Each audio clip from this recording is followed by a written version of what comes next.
everyone, welcome to our channel and apparently our first ever vlog. This is a small attempt from us to you to help you with our experiences. As I mentioned in my earlier shots, मैं और मेरे husband हम New Zealand move हुए थे last year and while we were transitioning our lives to abroad, YouTube channels, friends और relatives से हमको बहुत ज़्यादा कुछ help नहीं मिली थी to answer our questions. So which is why we thought why not share our experiences with people who are thinking or planning to come and be of a little bit of help, because 100 में से अगर एक इंसान ने भी ये video देखी है और उसको कुछ भी हेल्प हुई then our journey would be a success. So during our vlogs, if you have any queries, please comment down below and I'll answer each one of your queries. As I told in my previous shorts that actually we are a little bit introverts, so which is why I'll keep sharing the videos of places where we have traveled and I'll keep discussing some major points to help you out on this journey. So yeah, let's get to the point. So first things first, अगर आप plan कर रहे हैं abroad move होने का तो I would suggest that first and very most important thing is to be on the same page with your family. अगर आप सिंगल हैं, आप मैरिड हैं, आपके बच्चे हैं, whatever situation you are in, always make sure to explain your family and be on the same page with them. Make them understand what are your goals, why are you planning to shift to abroad, because throughout this journey आपको बहुत mental support की ज़रूरत पड़ेगी and positivity की ज़रूरत पड़ेगी and a supportive family would do wonders. So yeah, first and most important thing. Second thing is about funds.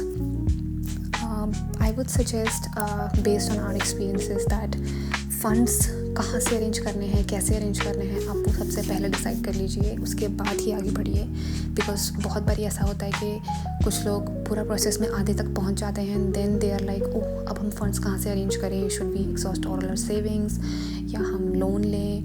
Because अगर loan लेना है तो उसके लिए एप्लीकेशन पहले से देनी पड़ेगी. लास्ट मोमेंट पे सब चीज़ें बहुत डिफ़िकल्ट हो जाती हैं, जो मैं आने वाले व्लॉग्स में बताऊँगी. My experience about education loan from a biggest bank, I would share each and every detail so that it will be of help for you. But I would suggest that आप ये चीज़ बहुत पहले से discuss करके रखें.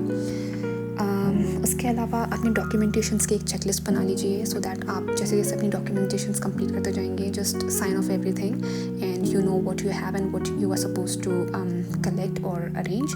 तो उसकी एक प्रॉपर लिस्ट बना के रखिए जैसे मैंने बनाई थी, जिसमें कि हो गया आपका पासपोर्ट का वैलिडिटी चेक कर लीजिए, you have valid current passport. आपके एकेडमिक्स जितने भी आपने 10th 12th बैचलर्स मास्टर्स जितनी भी डिग्रीज़ की हैं उन सब की marksheets, passing certificate as well as transcripts. ये 3 चीज़ बहुत इंपॉर्टेंट है. इन तीनों में से कोई भी एक मिसिंग है तो आपकी एप्लीकेशन एजेंट आगे नहीं बढ़ाएगा. तो मेक श्योर कि ये सारे डॉक्यूमेंट्स आपके पास हैंडी होने चाहिए. ट्रांसक्रिप्ट्स के बारे में I would say it will take time, because अगर आपने नहीं ली है तो आपको कॉलेज में अभी से अप्लाई करना पड़ेगा सो दैट आपका कॉलेज वो अरेंज कर सके यूनिवर्सिटी से बात करके. So that is one thing. आपके सब आईडी प्रूफ्स प्रॉपर होने चाहिए टिल डेट, आपके भी और आपकी पूरी फैमिली के भी.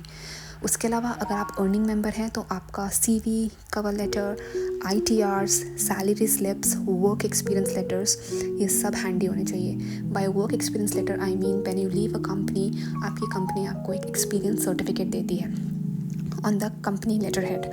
तो make sure that you have that. अगर आपकी किसी कंपनी ने वो नहीं दिया है तो make sure that you right now contact with their HR and get it right away. Because मेरे साथ ऐसा हुआ था.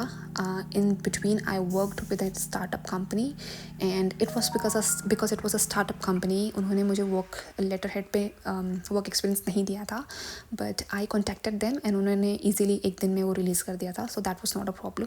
But make sure that you have that repo with your previous companies and you get it done as quickly as possible.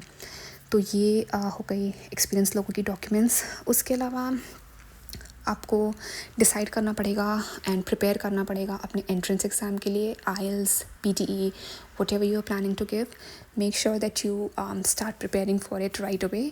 अगर आपकी English communication बहुत strong है then I don't think it will be a very big problem. It will be easy. I think 4-5 days की preparation भी is more than enough. But if you struggle a little bit on the communication part, you can start preparing it now and give yourself a month. That would suffice, I guess. Self-study, no need to take any tuitions or pay for any tutorials. trust me, self study is the best study for this. It is not a very tough exam to crack. It's pretty easy and just basic English test होते हैं. Main आपको practice करना पड़ेगा अपना जो भी verbal skills हैं उसके ऊपर, जो हम अपकमिंग वीडियोस में डिस्कस करेंगे. I will share my IELTS experience as well because it was not easy ride for me, trust me. I gave both general as well as academic, so मैं उसकी भी प्रॉपर जर्नी आपके साथ में share करूँगी in the upcoming vlogs. उसके अलावा इन सब डॉक्यूमेंटेशंस की आपने जब एक बार लिस्ट बना ली, then it will be very easy. Then the step comes के आप एजेंट कैसे सिलेक्ट करेंगे, जिसके बारे में हम नेक्स्ट व्लॉग में डिस्कस करेंगे in detail. As of now इस व्लॉग में इतना ही. अगर आपको कुछ भी पसंद आया हो तो please like, share and subscribe and wait for my future vlogs. Thank you so much for watching.